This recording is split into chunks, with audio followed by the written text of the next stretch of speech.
Welcome back.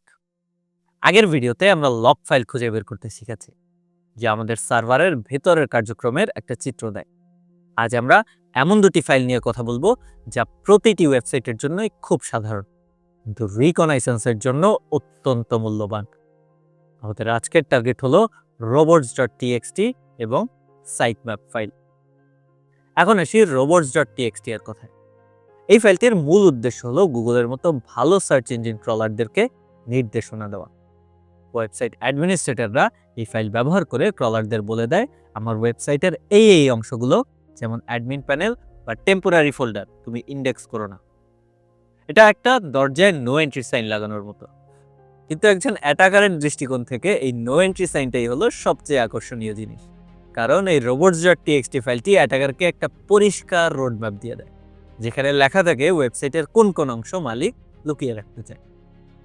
এই ফাইলটি খুঁজে বের করা খুবই সহজ, কারণ এটা প্রায় সব সময় একটা ওয়েবসাইটের রুট ডিরেক্টরিতে থাকে। তুমি সরাসরি ব্রাউজারে yourcompany.com/robots.txt এটা টাইপ করলেই এটা খুঁজে পাবে। অ্যান্ড ডর্ক ব্যবহার করতে পারো site yourcompany.com, file type txt, in URL robots.txt।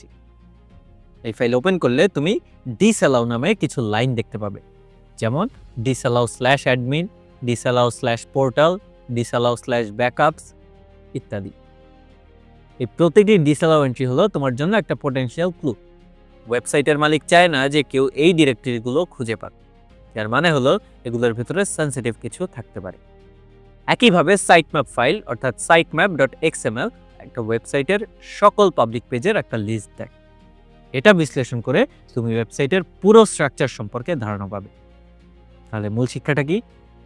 robots.txt ফাইলটি হলো একটা পাবলিক রোডম্যাপ, যা ওয়েবসাইটের লুকানো রাস্তাগুলো দেখিয়ে দেয়, যা সার্চ ইঞ্জিনকে থামানোর জন্য তৈরি করা হয়েছে, তাই একজন অ্যাটাকারকে পথ দেখানোর কাজে লাগে। এটা রিকনাইসেন্সের জন্য একটা লো হ্যাঙ্গিং ফ্রুট, যা প্রায় মূল্যবান তথ্য দেয়। এখন যেহেতু আমরা ওয়েবসাইটের স্ট্রাকচার এবং লুকানো ডিরেক্টরি সম্পর্কে ধারণা পেয়েছি, পরবর্তী ভিডিওতে আমরা আরও গভীরে যাব। আমরা শিখব কিভাবে সরাসরি ডেটাবেস ফাইল যেমন SQL, ব্যাকআপ এগুলো খুঁজে বের করতে হয়।